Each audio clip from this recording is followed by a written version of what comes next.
Hi all. So this is going to be it's a sort of a spur of the moment video. And it's not been planned, so I'm going to be kind of processing a little bit for you. So first of all, I didn't do the arcane scopes on this past new moon. I know that, for various reasons.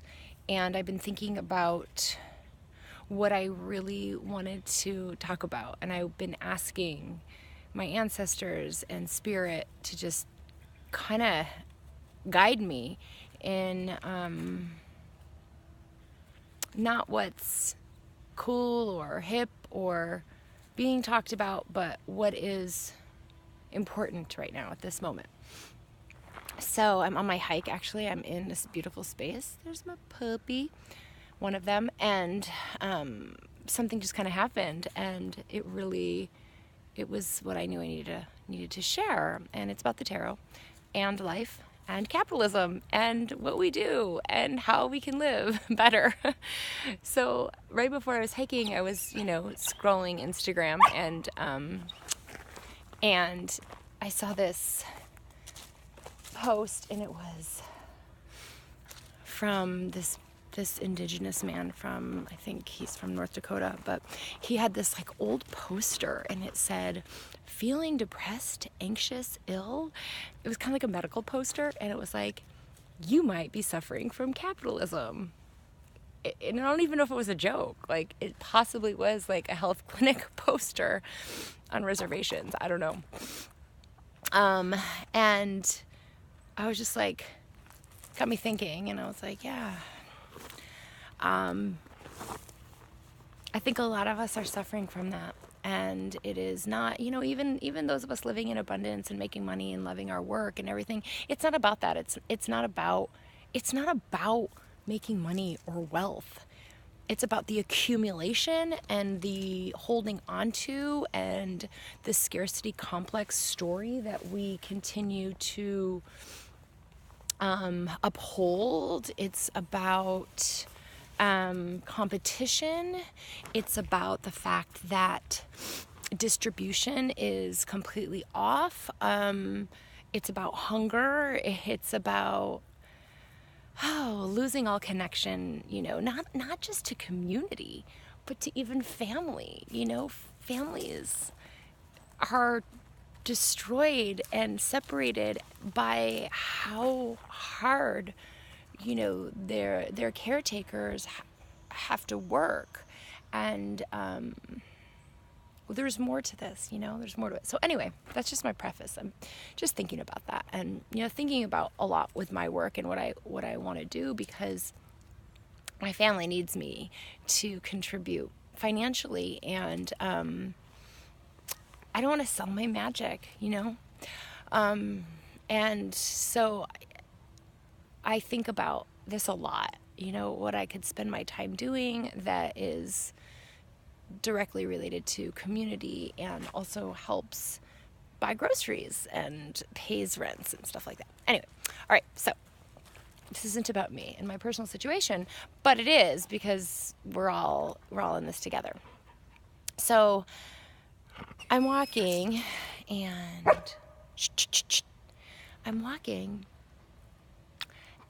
I barely hear something, but I hear something, and my dog is kind of like a little perked up, and she kind of cowers, even though she's like a fierce protector dog. For some reason, there's certain things that scare her. And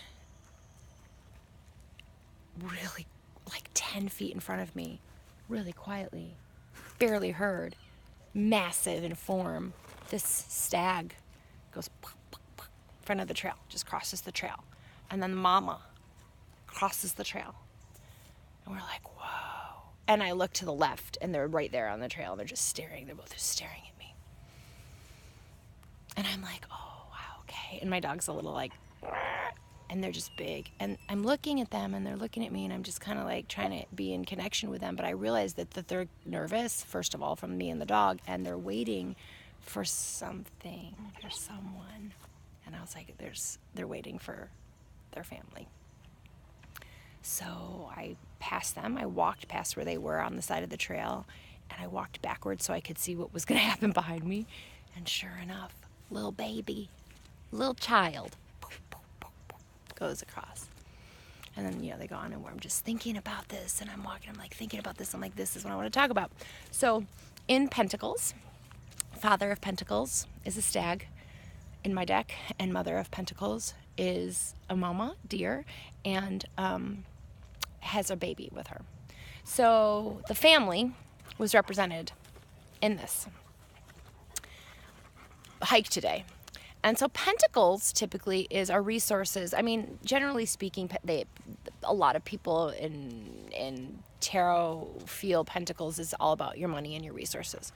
And certainly, but I think it is so much deeper than that. I believe it's how, first of all, Pentacles is earth. It is connected to the element of earth. And I really believe that Pentacles is asking us to form deeper relationships with ourselves and in this connection of earth community, how we show up and care for and be with earth and the community on earth, and how we are resourceful and how we are generous, and how we take care of not only ourselves but our families and our extended families. And so I'm going to start with Father of Pentacles first. Father of Pentacles. So this deer was able to cross my path with me barely even noticing him. And then when I saw him, his power and his energy was so strong and so grounded and so just dialed into something beyond anything I can understand. And what he does, the Father of Pentacles, is he's able to take care of his community in his area of the forest, his, what is the word I want to use? So he does not go vast and wide and stay shallow. He stays close in a boundary, in a natural boundary, and goes deep, deep, deep. Mile deep connection to this spot. And let's just say 10 feet around. I'm exaggerating, but like that is the energy. Deeper and closer in. So he comes up and is like, in the work that we're doing in the world, we're spreading ourselves really thin, really shallow, so that we can reach a lot of ground. I think this is what the internet does to us and social media in some ways, and especially in my line of work, which is really trying to sell myself in this like that, to get my prices of everything that I do in readings and developmental editing work and intuitive coaching work. I am keeping my prices low means I gotta spread myself vast and wide, to get as many. Well, that's not Father of Pentacles. Father of Pentacles stays close to home and goes deep and cares for community. And really, in all honesty, one of the things that I can think about when it comes to communities, or comes to Father of Pentacles, it is create something generous and real. Creating something generous and real, tangible, and allowing your closest community to support you within that. And being able to be inventive and whoops, my dog is freaking out a little bit and I really want to finish this video. Come on, sit down, Sunny. She's a puppy, so she's like, Sunny, sit down. Sit down.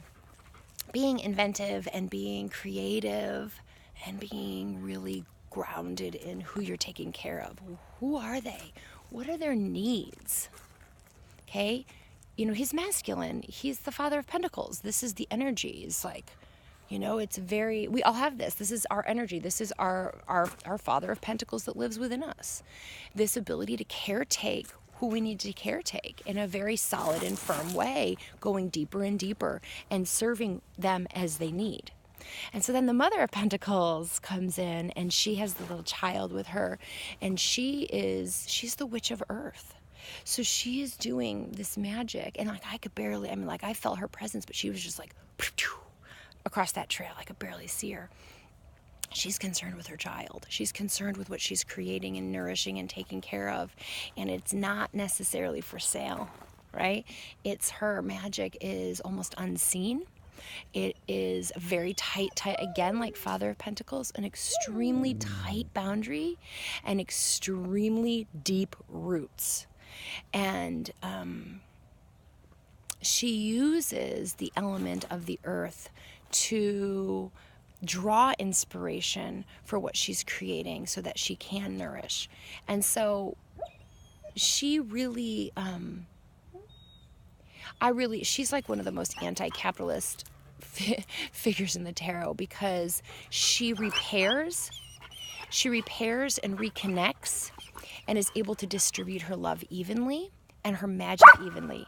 And she does so because she creates, again, like I said, the Father of Pentacles, this really, really deep and tight boundary for her community. She doesn't need to nourish all across the land. She knows there's other, queen witches of the earth doing the same work as her. So she's able to take her people and nurture and nourish them in ways in which she doesn't have to exploit the powers that she has, and she can stay quiet about it. They both stay quiet. They're both very gentle. It's not like they're like hovering and scared. They're very proud, but they don't need to exert force or aggression. They don't need to brand, market, and sell. Do you know what I'm saying? And we can just apply this to all areas of life, like in general, like go deep and stay close to community, to the boundary lines of your community. And even if you're like, my community's all over the world, it may be, but there are not thousands of people that you're our community. There's probably only a handful, if that's the case. If your community is your neighborhood, you understand what I mean. If your community is your city or your town, you understand what I mean. If your community is just your family and extended family, you understand what I mean. It's taking care of that and allowing, somehow planting those seeds within community for growth and abundance to come up, which is totally opposite of kind of like the survival of the fittest of capitalism, the free market of capitalism. We don't take what we don't need. The deers don't take what they don't need. They don't take from other resources. They utilize and are very resourceful within their own space. And they're extremely gentle creatures and with a keen sense of perception, and their magic comes straight from the soil. So that's what I wanted to say. 13 minutes later, I'm going to finish my hike now, and there'll be pictures, and I'm going to have a couple of prompts for you. So below, I think below, but I'm not below yet because I'm in the forest. When I get home and I upload this and I do this, there'll be prompts below. This is how weird stuff can be, right? I'm going to just share this with you for a second.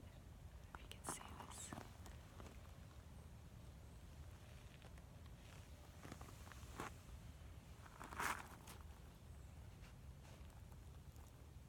It's pretty beautiful.